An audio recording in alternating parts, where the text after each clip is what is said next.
muraho neza tubaye ikaze mu kiganiro ikiganiro muragikurikira hano kuri Agape Live Rwanda.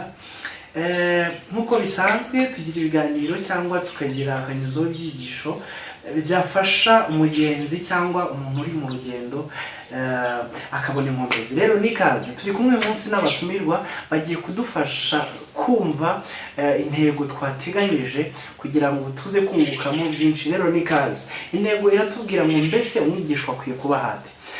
Rero nikaze muri iki kiganiro, twizere ko uri bwungukirwemo byinshi, uri bufashirizwemo byinshi. Twifurije kuba hano kugira ngo uze kumva ibyo twateguriwe. Turaza kumva neza iby'ingingo, turasoza ikiganiro twizera ko biri buze kurangira hari ikintu twungutse. Rero turi kumwe n'abantu bagiye kudufasha, reka badufashe. Mbese umwigishwa akwiye kuba hate, mbese akwiye kwitwara ate, ninde mwigishwa wande? Ibyo ni ibibazo byose wakwibaza, ariko twizera ko ikiganiro cy'uburangire wamaje kumva neza icyo ririmo gushaka kutubwira. Rero nikaze mu kiganiro, twizera kuri buze gufashishwamo byinshi. Murakoze cyane. Yes, turi kumwe n'abatumirwa baratangira batwibwira. Nikaze mu kiganiro kugira ngo muze kudufasha, mumufashe abakurikiye Agape Live Rwanda, mutubwire iby'iyi nkuru. Mbese umwigishwa akwiye kuba hate, mbese ni gute agiye kwitwara? Nikaze cyane mu kiganiro. Murakoze cyane kuduha ikaze.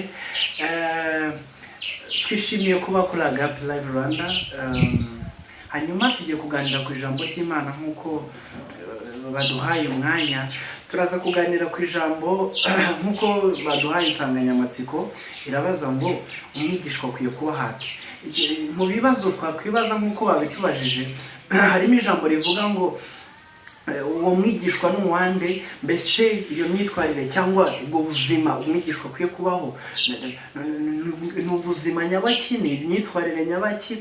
Ibyo byose turaza tubiganire ku cyo ijambo ry'Imana ririmo ritubwira. Rero munyemerere dusome ijambo ry'Imana, ubutumwa bwiza, icyo ririmo ritwereka, hanyuma turizera ko turi buze gusobanukirwa. Nikaze rero, nikaze muri uyu mwanya kugira ngo tuze twumve icyo ritubwira. Turasoma mu butumwa bwiza bwanditswe na Yohana, ibice byaho 15 umurongo waho wa 8.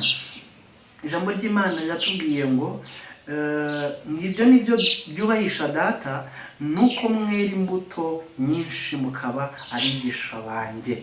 Imana ishimwe. Reka dusubiremo, avuze ngo ibyo nibyo byubahisha Data, nuko mwera imbuto nyinshi mukaba abigishwa banjye. Imana ishimwe cyane. Turaza kwifashisha n'undi wa 7, aravuga ngo nimuguma muri njye, amagambo yanjye akaguma muri mwe, musabe icyo mushaka cyose muzagihabwa. Amen. Ni ijambo tujye kuganiraho, kandi twizere ko riri buze kudufasha mu gusobanukirwa neza iyi nsanganyamatsiko. Twibukiranye insanganyamatsiko iratubwira ngo umwigishwa akwiriye kuba hate. Mbere na mbere turabanza tureba aya magambo ni inkuru za Kristo, ni inkuru arimo aha abigishwa be. Arabwira ati rero nubwo bari muri abigishwa, hari ibintu bikwiye kubaranga kugira ngo mube abigishwa nyabo, mube abigishwa banezeza Data, mube abigishwa banezeza Imana, abantu bazabafatira icyitegererezo cyangwa bazamenye ko muri abigishwa banjye, Imana ibishimire, ariko n'abantu barebe koko ko muri abigishwa banjye. Abaha urufunguzo nka keyword cyangwa ikintu cy'ingenzi gikwiriye kugenderwaho. Arababwira ngo nimwera imbuto nyinshi. Ngo nimwera imbuto nyinshi. Nimwera imbuto nyinshi muzanezeza Data. Tuzanezeza Data mu gihe tuzaba tweze imbuto nyinshi. Mbibutse yuko tumenya igiti cyangwa tumenya ubwiza bw'igiti cyatubitandukanya. Hari imbuto runaka z'igiti. Tuzamenya ipapayi kubw'imbuto zacyo. Tuzayerekana nizihe mbuto z'igiti urimo kurya cyangwa nizihe urimo kwera muri iyi minsi. buri giti tuzamenya umumaro wacyo ari uko twabanje kureba imbuto zacyo. rero ibi biradukwiriye. Niyo mpamvu Yesu aravuze ngo dukwiriye kwera imbuto nyinshi kugira ngo tubashe kunezeza Data. Nuko tumenya tubasha kwera imbuto. Imibiri yacu mu buzima bwacu tubamo bwo gutekereza, bwo gukora, hari ahantu dukeneye kwera imbuto. Ahantu Pawulo yandikira muri izi nzandiko yanditse yaravuze ngo imibiri yanyu irarindwe n'ubugingo bwanyu n'umwuka, n'ubugingo n'umwuka byose birarindwe, ntibijyeho umugayo, byezwe. Rero ibice byose bigize uyu muntu bikwiye kubaho byezwe, bikwiye kubaho byera imbuto. Ururimi rwanjye ahari byaba ari igiti, iki giti cy'ururimi rwanjye rurimo kwera imbuto ki? Amaso yanjye arimo kwera imbuto ki? Ubuhamya ndimo gutanga buragaragaza Kristo. Erega buri munyeshuri agira umwigishwa. Ahubwo turibaza uyu mwigisha wakurikiye abarinde, twaba turimo gufata, twaba turimo kwerekana ki urugero rwiza ku byo twumvisha ku mwigisha wacu. Uri mwigisha ki? Turagaragaza gute ndi mwigisha wande, mwigishwa wande urimo kunyigisha, kugira ngo ndebe ko ndimo kwerekana, ndimo gukora demonstration y'ibintu namaje kwigishwa. Kuko ikizamini kibazwa akenshi kizasubizwa cyangwa uzatsinda ibintu kubera ko wabyigishijwe. Rero umwigishwa wawe dukwiriye kumugaragaza mu bikorwa dukora, kugira ngo abantu bamenye ko turi abakristo, tumenye ko turi abana b'Imana. Umwigishwa wawe urimo kumugaragaza ute? Uri wa Kristo, imirimo yawe ni ikwiriye kwerekana Kristo mu byo dukora. Aravuze ngo rero amagambo yanjye mu bice 7 mu bice 15 mu murongo wa 7 Bibiliya iratubwiye ngo amagambo yanjye nimuba muri njye, amagambo yanjye akaba muri mwe, musabe icyo mushaka. No kuvuga step ya mbere ni ukwizera, hanyuma tukamenya, tukakira ayo makuru, ya magambo ya Kristo tukaba muri twe, hanyuma bizadufasha kwera imbuto nyinshi. Rero mwifurije kwera imbuto nyinshi kugira ngo ubashe kunezeza Imana Data, abantu babashe kumenya ko wa Kristo ukeneye kwera imbuto. Umunwa wanjye ukeneye kwera imbuto, hanyuma imibereho yanjye ikwiye kwera imbuto. Ministries cyangwa service dukoramo runaka dukwiriye kugaragaza Kristo muri uwo mwanya. Nibwo tuzagamenyesha Data. Ibikorwa bikwiye gukora kuruta amagambo, kuko tugeze mu gihe ibikorwa byacu byerekana Kristo. Bigeze mu gihe hagaragara abantu b'Imana mu bikorwa byabo bakora, kugira ngo imbuto zivuge Kristo, zerekane Imana Data, urukundo ruganze, ibyo yategetse, abakwihangana kwawe, ibyo tuvuga, ibyo dukora, n'imitima yacu ikwiye kwera imbuto za Kristo kugira ngo tubashe kunezeza Imana. Kandi ibyo byose bizerekana igihugu turimo tujyamo. Imana ishimwe cyane. Niba Yesu yaradusengeye ngo ntago turabisi, hari urwego dukwiriye kurenga, hari ubundi buzima dukwiriye kuviva, dukwiriye kwambara, dukwiriye kubamo.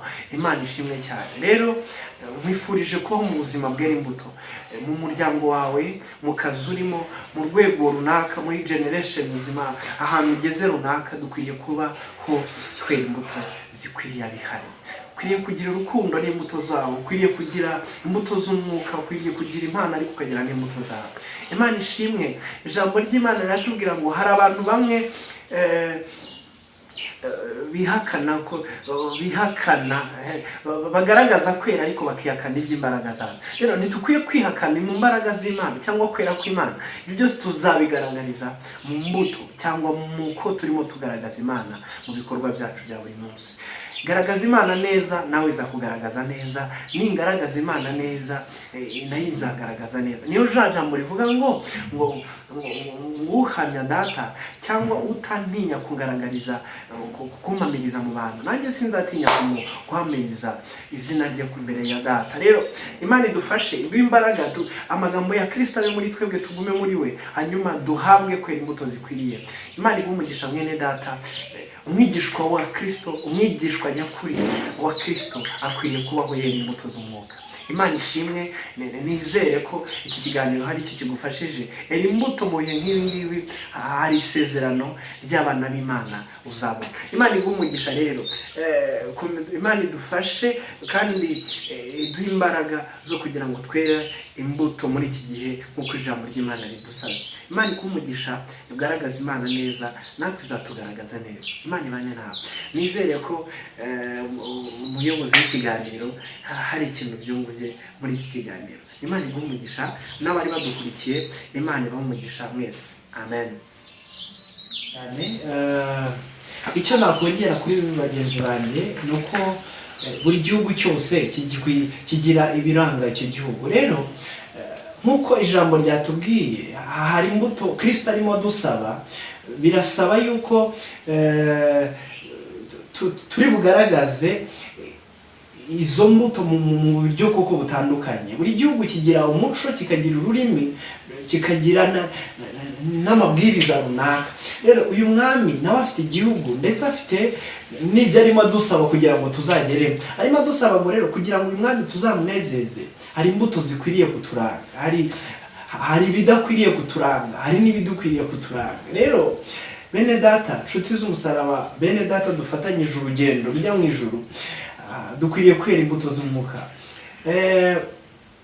Hari ibyo Bibiliya dusaba, ariko hari n'umutimanama cyangwa umwuka wera ukorera mu bantu bayo. Niba ukubwiye ati reka iki ngiki ntidukwiriye kugikora, niba utubwiye ati kora iki, just tukwiriye kubikora. Rero Imana idufashe, iduhe kumenya no kumvira umwuka w'Imana. Rero bifurije kugira ngo dukurikize amabwiriza, aho gukora neza dukwiriye gukora neza. Nshuti, dukwiriye kumva icyo umwuka tubwira. Igihugu kigira ururimi rwacyo, rero natwe dukwiye kugira ibituranga kugira ngo tube abigishwa nyakuri ba Kristo, kugira ngo tuzanezeze Data nk'uko ijambo ryatubwiye. Bidukwiriye ko twera imbuto muri iki gihe, hanyuma tubigaragarisha amagambo yacu, tubigaragarisha ibikorwa byacu, tubigaragarishe ibitekerezo byacu. Ibyo byose dukwiye kubigaragarishamwo Imana. Rero Imana ibahe umugisha, mwebwe mwari mudukurikiye muri uyu mwanya. Icyo nakongeraho bene data ni uko dukwiye kwera imbuto. Dukwiye kwera imbuto, dukwiye kugaragaza imbuto mu byo tuvuga, mu byo dukora, kubera yuko Imana yacu irihagije. Imana yacu izahemba abantu bayo kuko bakoze ibyo bagombaga gukora. Rero Imana iguhe umugisha, nitugaragaza neza nk'uko batubwiye Imana, natwe izatugaragaza neza. Imana iguhe umugisha rero kuko wumvishe iri jambo. Dusaba Imana iduhe umwuka, dukomeze muri iri jambo urimo gusoma Yohana 15 mu gice cyawo guhera ku gice cya mbere. Yesu aravuga ngo ntacyo mwakora mutari muri njyewe. Ukuvuga rero kuba muri Kristo biduhesha kwera imbuto. Cyangwa ikimwe kirimo cy'ingenzi nuko dukwiriye kwera izi mbuto, dukwiriye kwera izi mbuto, dukwiriye kuba muri Kristo, amagambo yacu ya Kristo akaba muri we, akaba muri twebwe, amen, hanyuma nawe akaba muri twebwe. Rero Imana ibahe umugisha, bizadufasha kwera imbuto nyinshi zikwiriye abakozi b'Imana, zikwiriye abana b'Imana. Imana ibane nawe, kandi Imana ikomeze iduhanane umugisha, dukomeze kuguma muri Kristo. Imana izaduha, Imana izaduha.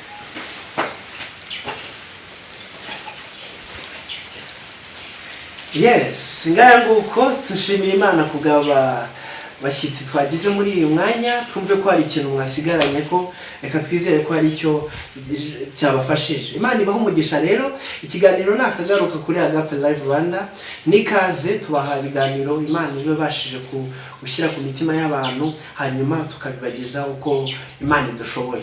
Rero dukwiriye kuba mu buzima bwera imbuto kugira ngo tuba bigishwa nyakuri ba Kristo, nk'uko ijambo cyangwa abatumirwa bagerageje kudusobanurira. Imana ibane nawe. Ijambo ryatubwiye ngo nituba muri Kristo, amagambo akaba muri twebwe nawe akaba muri twe, tuzasaba icyo dushaka cyose, kandi ngo bizaduhesha kwera imbuto nyinshi. Imana ibane nawe. Rero Imana ibahe umugisha mwebwe mwabanye natwe muri iki kiganiro, kandi mwakurikiye. Twizere ko tugiye kwera imbuto nyinshi kugira ngo tunezeze Data. Umunsi mwiza. Imana ikomeze ibane namwe. Imana ibahire mu byo murimo gukora byose. Imana ibahe iby'imitima yanyu yifuza. dukore ibyiza, Imana izatugaragaza neza. Imana ibane nawe.